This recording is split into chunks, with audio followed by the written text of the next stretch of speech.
Good day everyone! Welcome sa aking munting channel. So ito po ay aking i-update. Ito po ay ang aking peace lily na niripat ko dahil nag-root bound na siya. Ito na siya guys. Ayan, may bulaklak na. Dalawa. At saka mayroon akong nakikita dito na palabas din na bulaklak. Ayan. Sana bang camera? Sana.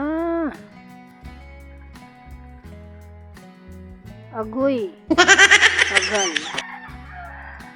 Ayan guys, ayan. Ayan oh, di ba?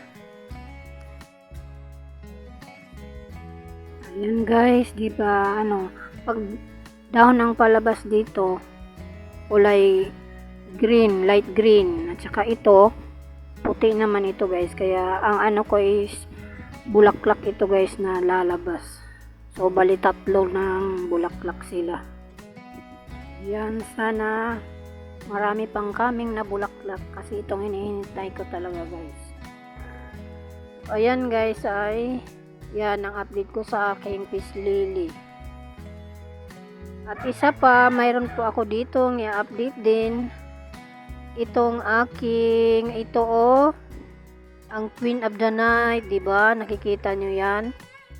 Yan, ano yan? Is bulaklak na po yan. Ayan, unti-unti na siyang lumalabas guys. Ayan, ngayon lang ako na makaka-personal ng bulaklak nito.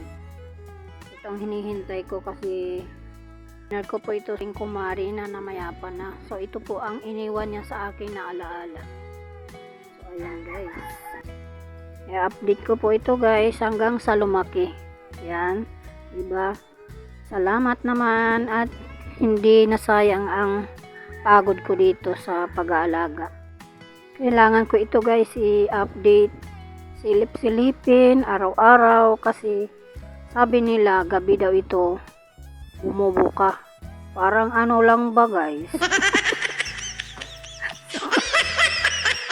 Meron ako naalala. So ayan guys, ito talaga ang hihintayin ko.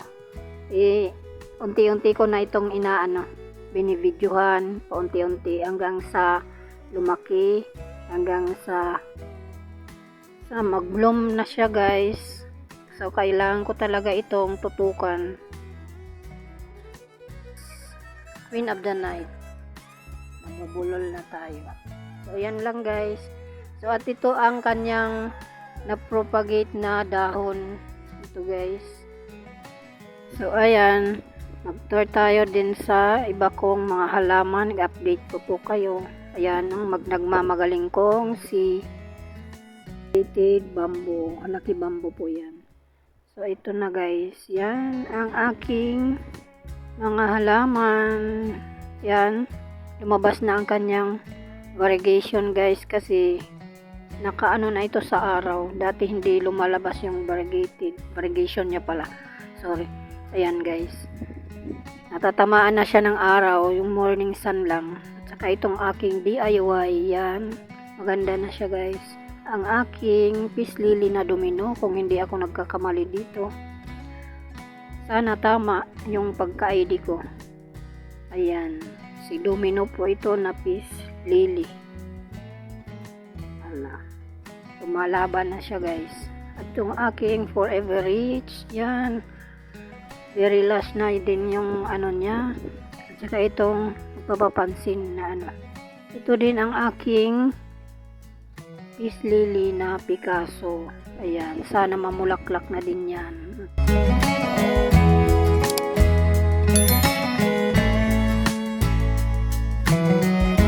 Ito yung aking philodendron na nabili ko sa online guys. Ayan, buhay na siya. Lumabas na yung dahon niya. Kulay orange. Sabi ng seller na tricolor daw ito. Tingnan ko kung mag tricolor nga. At itong aking moonlight. Yan. Si moonlight guys. Buhay na. Galing din ito sa online na binili ko. So ayan.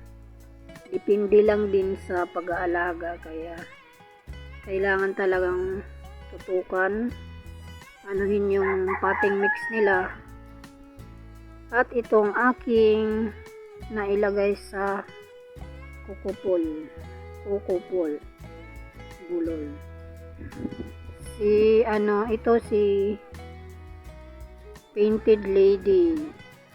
Yun, naglampas na guys sa niya. Kailangan ko na itong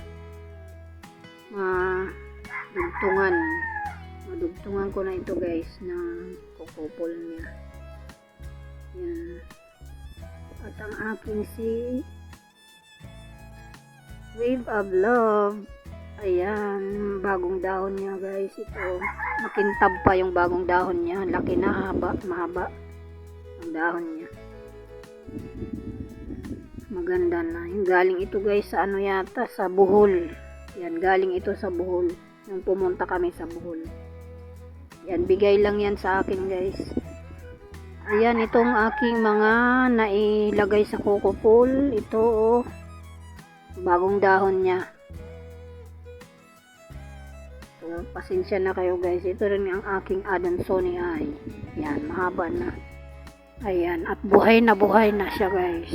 Ang aking Adansonii Ay, diba? Ang ganda na, marami na siyang dahon. So, ito din ay ang aking na DIY. Ayan, kala ko mamatay na ito guys. Kasi, ang dahon niya is nangulubot. Mabuti na lang nakasurvive. Ayan, tapos na tayo dyan. At lipat na tayo dito sa aking mga orchids. So, ayan, mayroon na siyang buds. At ito guys, ang aking dendrobium.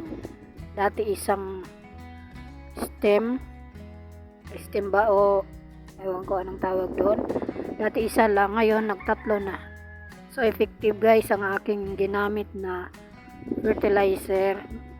At ang pagdilig ko nito umaga at hapon kasi nga sobrang init ngayon.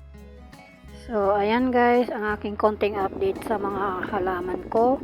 At huwag kalimutan mag-like, share, and subscribe.